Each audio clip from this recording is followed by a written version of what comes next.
All right, hi, I'm Jake. Welcome to another little story of me talking about my life and my adventures. So, last time I talked on my little vlog sort of thing, I was talking about Somalia and just surviving death from Somalia. And I've come back to Afghanistan. And basically, I had to live with a lot of trauma, I guess, from the scenario of almost getting killed.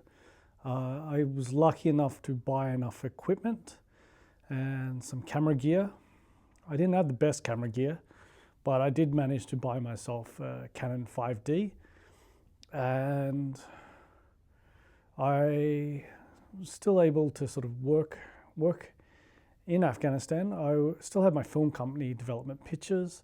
We were doing some ads, and I was working with Skaterstan, teaching kids skateboarding.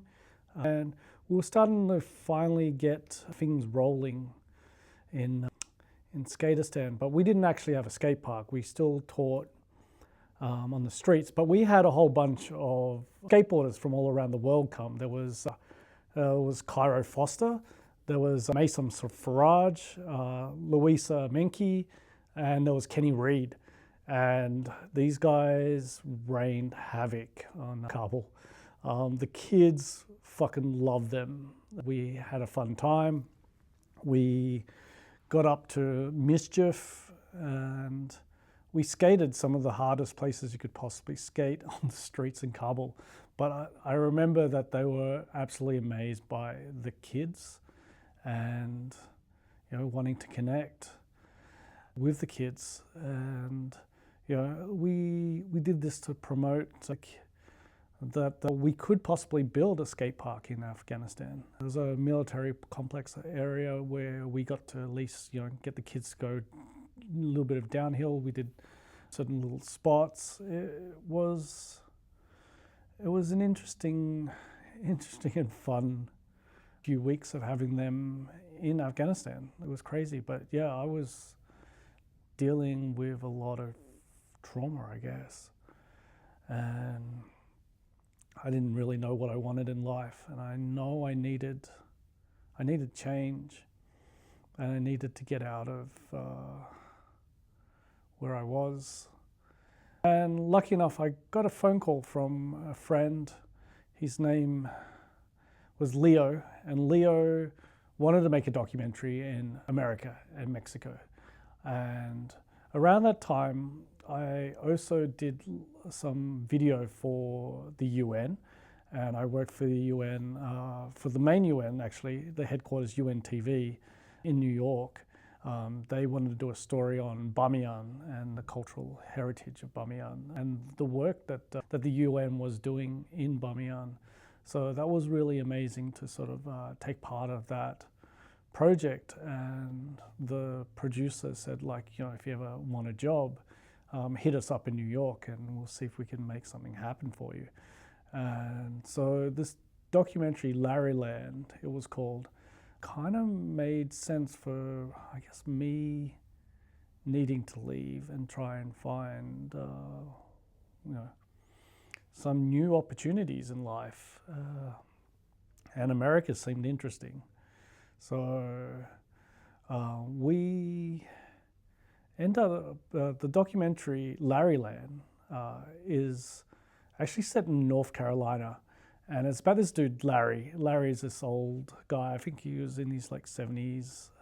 And he had diabetes. He had asbestos poisoning. You know, he'd been a criminal selling cocaine and numerous other types of drugs in North Carolina. But the thing was, he went to jail and he wasn't there for his mother who passed away. And that really struck really hard on him. But, you know, he was a true blue American. Leo had met him in Mexico, and Larry's had decided that he wanted to retire, sell up all of his land and money that he'd inherited from his mother and move to Mexico, to Puerto Escondido, in fact. And he wanted to spend the rest of his days there. So it was an interesting idea because of Americans trying to I guess, flee, I guess, America, capitalism, money, just all of these different, I guess, values. It becomes harder to live in America. And Mexico is probably the next best thing.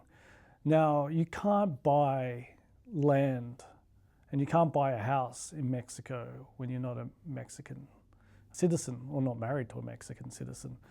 But Larry had basically done with a handshake with a Mexican family by the beach. They had a hotel, and that if they could build the palapas and build the thing, and if you invested the money into their business, that Larry could live there for the rest of his life. And so Leo wanted to document that journey. And so he asked me if I would be interested in shooting, and we traded for the amount of money. If the film made money, I actually didn't make any money. It got screened in a few film festivals, but I traded for a lens, for a 28 to 300mm lens. It was the perfect journalist lens at the end of the day. I love that lens. Yeah, and my later stories and stuff, yeah, I'll talk about that. But yeah, I said yes to this documentary and I went to New York. Now, I had made some sort of headway, I guess, in the internet and Flickr and a few other sort of like postings, and people were interested in listening and meeting up with me. I also met another friend of mine who I used to do this Flickr series and do these 365 days, so a portrait every day. And I got to meet one of my long time, I guess I admired her photography. Her name was Sarah Bloom. And, I got to meet Sarah. She actually came and visited me in New York. This is probably on the way back to Afghanistan. But I was so glad to meet her. We went to where I guess 9/11 was, to the World Trade Center, to the memorial. And it was interesting to be there and see the names and I guess the monument that they built. But yeah, I had a few other messages from other filmmakers, and there was a friend of a friend. Her name was Michelle Kapoor, and she wanted to be a comedian, and she was very much would like to meet and talk about photography because she wanted to be a photographer. And I thought, yeah, why not? Why not meet somebody who'd obviously been a fan? And so yeah, I went to New York and met up with Michelle, and yeah, we roamed around the city of New York City, and we just got up to chaotic fun. She was staying in New Haven at the time, and she obviously didn't work on her way back, and I realized that she needed a place to stay, so why not stay at my hotel? I think, obviously there's going to be some sort of romantic thing going on. And then she told me that she was into girls. So yeah, that was kind of awkward, but it was still an amazing encounter and adventure. Yeah, I caught up with Leo and we went to North Carolina. And yeah, Larry lived on this crazy big amount of land, this house, and this property and land. It was worth a good sizable amount of money. Not really a lot, but it was enough for Larry to live on for the rest of his life. And he was going to sell off all that land. Some of it would be taken by family. Money-wise, he had to split. And, he's selling his mother's house.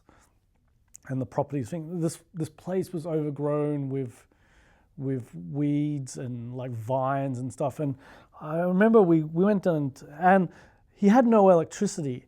And we end up having to get from a neighbor like 200 meters away. We put in actually a power point and cables all that distance from the neighbor's house to Larry's house. So we had power.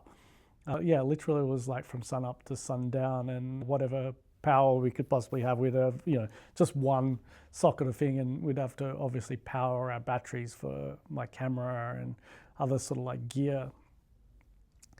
But it was fun, and Leo Leo was great. He was this young filmmaker, and he'd had UN parents. He could speak multiple languages, you know. But yeah, he was this white boy. And it was funny because when we went to Mexico, everybody would look to me like I'd speak, you know, speaking Mexican, speaking Portuguese, speaking Spanish, but I couldn't speak neither. So I'd end up, you know, looking to Leo, and Leo would do all the talking. He could speak French as well. He was this charismatic, sort of lovable guy, and he was great value. When we went out clubbing in North Carolina, and you know, borrowed Larry's little tiny little hatchback, and it was a lot of fun. But yeah, the vines and stuff, I had to go back on it. I've gone to the sort of like, I guess, the Bunnings of America, Costco, and I bought a large machete and I started cutting it all up. And there was like an F-100 truck like hidden away the vines and stuff, and pulled it all out, cut it all out, pushed it out. The batteries were dead and all that sort of stuff. Larry managed to charge it up and the car started working, and he just put it on Craigslist and sold it. And so it's just like, thanks, man. And like, I don't even get any money for like doing all that work. But yeah, it was a lot of fun. And then, you know, we did finally they were going to do the journey. I end up going back to New York, and then I ended up going from New York to New Haven, and I did a talk actually at Yale talking about what I did as a war photographer and a photographer in conflict zones. And that was cool and crazy. And I got to meet Michelle's housemates, and we went dumpster diving. Obviously, a lot of younger people in Yale that don't really have a handout and stuff go dumpster diving and jumping around in supermarkets, the back of supermarkets, to go get food that probably is going to go to waste. And it was a lot of fun. And we did I had these cameras. We had obviously our cameras, and we wanted to make a short movie, and we made some comical sort of thing just out of fun. We redid the scene out of Lost in Translation with another friend, Moira, and I end up being the drag queen, and the Moira end up being Bill Murray's character. And that was a bit of fun. And then we went and decided to work on like a film that we had in mind. It was called, oh man, I forgot. We actually never finished the film, but we shot this thing. It's something with strangers. And basically we kind of relived our little story of being in New York, two people who just really didn't know each other, and just trying to make it in New York. Michelle, obviously, she wanted to be a comedian, and she was obviously fascinated by my life. And we interviewed at this crazy sort of like Japanese fusion restaurant that I think she worked at, or she did some sort of review thing, but they gave us food after food after food to review while we talked about life and these stories. And then we traveled around through New York and just meeting just random people. I think it was Kindness with Strangers was the name of the film that we were going to call it. But I've got footage of this film, and we never put it together. One, the sound was terrible because we didn't use a proper microphone to the camera, and the camera was set on autofocus, so it kind of ruins the sound. But I feel like now with AI technology and, you know, better sort of things with Premiere and stuff, I could probably fix that sound and make a short film out of that. It'd be kind of weird because obviously I'm in my younger years, in my early 30s, and yeah, it'd be just an interesting take back. This is like almost 16 years ago I shot and made this film. But why not? Why not? Maybe that's something I need to work on next this year. But yeah, we made this little short film and had a lot of fun. She still really wasn't into into guys. We had a few romantic interludes, but yeah. Anyway, lo and behold, that was kind of the last time I got to see her. Where I went to Mexico, and then we traveled down to Mexico, and we're in New Mexico waiting for Larry. Larry took the long way, took his sweet ass time. We hung out with another friend of Leo's, this DJ musician who was quite well known, quite famous, and it was a lot of fun, just like hanging out in Mexico City and just being with little celebrities and people, and just seeing their way of life and eating great food. Now, like I feel like beer and Coronas are like, I think about 60 cents a bottle, and then you can also return back the bottle and get back 40 cents. So, in theory, like a beer is like 20 cents. And then tacos. Tacos, like, you buy a taco here, one is like $8. Like, in Mexico, it's like literally 50 cents for a taco, and they're delicious. And finally Larry sort of turns up and we head down to Puerto Escondido. And Puerto Escondido is this beautiful beach town. It was idealistically romantic. I mean, Your Mama Tambien is like, set there. And, it's this beautiful place on the beach. And she was my second ever girlfriend. Her name is Sam Page. And Sam and her friend Carla were going to come to Mexico on a holiday and go and see Mexico. And she said, we'll meet up. We also had another friend who I knew from Afghanistan, and he came down as well. So everyone wanted to spend New Year's with me in Puerto Escondido. And it ended up being a really wild sort of like party. But people stayed in hostels. We stayed in a little house. It was not a little house. It was like 3-4 stories high, but it was actually quite small in its sort of size. But we spent like $100 a month for a room in this little place in Puerto Escondido and work on the film. Leo hurt himself surfing and had to have a neck brace.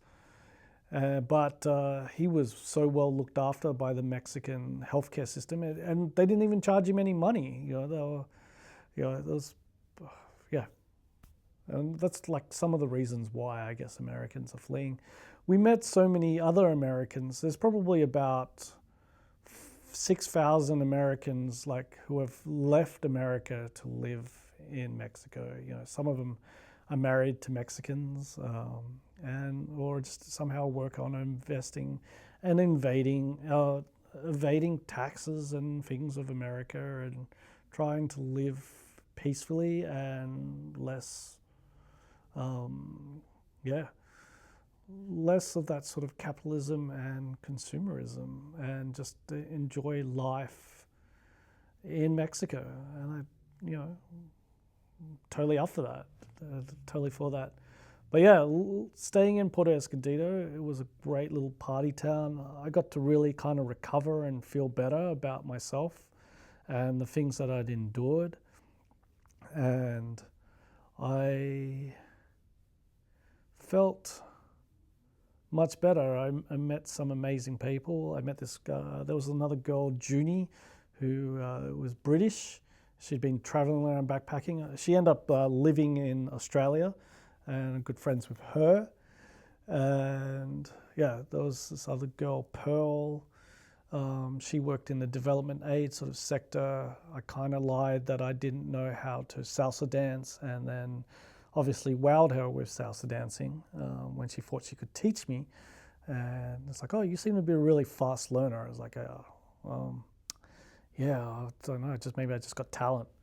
Or maybe I just actually learned a lot from my first ever girlfriend's father, who taught me after we had broken up, and then I ended up going to this bar that he was the salsa teacher, and he's like, "Oh, you don't date my daughter anymore." It's like, "I'll teach you how to dance." So yeah, I had some skills. I bought scuba gear, not scuba gear, but I just snorkeling gear and a spear gun. I caught some fish. I managed to sell these fishes at the hotel nearby the hostel, and they make grilled fish on the beach and for the backpackers, and they would put money in for great food and great meal. And New Year's, there was also some bull riding, and we went to go check the rodeo. And I went one time and got really drunk with Sam. I went back another time as well and got drunk again, and people were like yelling at me and like, oh, well, they were yelling out like, who wants to ride the bull? And I was like, oh yeah, I'll ride the bull. I was like, oh, he's a crazy Australian. Like, get him on the bull. And then I get up onto the top where you're meant to jump onto the bull. And I realized they stabbed the bull in the balls with like with a fork or something. And I was like, fuck, no, I don't want to do this. This is like painting. And I was like, but this peer pressure of everybody wanting to see you jump. And so I ended up jumping on. I probably lasted 2 seconds, maybe less, and fell off and jumped my ass back out of the ring. And everyone's all laughing and clapping and just think, fucking idiot. I went also to Lucha Libre, which was absolutely fun, and tried to do a Lucha Libre class and learn how to do Mexican wrestling, and that was such a fun little journey. Puerto Escondido did kind of cure me and fix me. I felt better about life, and then I got a phone call for the job at the UN, and Larry Land. We'd done all the recording and stuff we could do with Larry, and we needed to probably take a break, and we decided that one day sometime we'll come back and shoot Larry after he'd settled. We'd spent 2 months in Puerto Escondido. But I went back to America, and I had an interview at the UN. Everything was all going to go good, and I was going to be working for UN TV. I had to do their medical exam, and I don't think it happens anywhere else in the world, but obviously they do a TB check, and the doctor decides to grab you in the balls and ask you to cough. I'd never had this done before. So I was like, whoa, what the fuck? Like, why would you want to touch my balls? I was like, oh, this is what we do. I was like, okay. Just let them touch your balls, hold your balls, and cough. And I don't know how that tests as TB. I wish somebody maybe in the comment thing could probably tell me what the fuck that's good for, or maybe that guy's just a molester. I don't know. But I worked a few jobs for the UN, and we made these cool little documentaries. And I got to travel to Uganda, and I did one on homosexuality, and it was such a hard sort of like taboo. There was a guy that I met, his name was David Kano, and he was a human rights lawyer, and he was unfortunately tragically killed by, I guess, people that hate gay people. But David Kano had taken us to a little community, a little village outside of Kampala, and where people could be themselves and could be who they wanted to be. In Uganda, you get slandered and you get told that if you get caught for homosexuality, they put your name on the newspapers, in the TV, they slander you. It's probably the worst sort of, I guess, not vilification. It's the worst kind of just outing somebody out and damage in them or possibly hurt them, And yeah, unfortunately, David Kaner was bludgeoned to death in his office. But he had been able to, I guess, find these people and find them a safe place to live. And that was an interesting documentary to work with and work for. We did some stuff on nuclear proliferation and nuclear testing in America. And this was kind of hard because it was during the Barack Obama sort of like time. And the administration needed to clear this off for us to be able to go and film at the test sites in Arizona and Utah. We had interviewed at ranches of people who had lost their horses, that lost their families to cancers from the use of nuclear testing. But we needed from the main, I guess the epicenter of the testing and stuff, and scientists. And we end up getting barred from the administration and the military that sort of block off the area. They disallowed us from going. The problem was we didn't have any phone reception out in that area, nor the internet wasn't so big back then, so you didn't really get, no one really got internet connection or emails to say that you no longer have authorization to be able to go. So we had driven several hours to get there, and to be told no was like a big fuck you. I made such a deal about it, and then almost got arrested. So I got really exhausted from doing that. I just wanted to leave, and lo and behold, I got some messages from the guys at Skaterstan. They told me the skate park had been built, and they'd received the money. They had this shipping container in the Olympic Center, and are you coming back? And I said, fuck yeah, I'm coming back. So that's going to be probably the end of this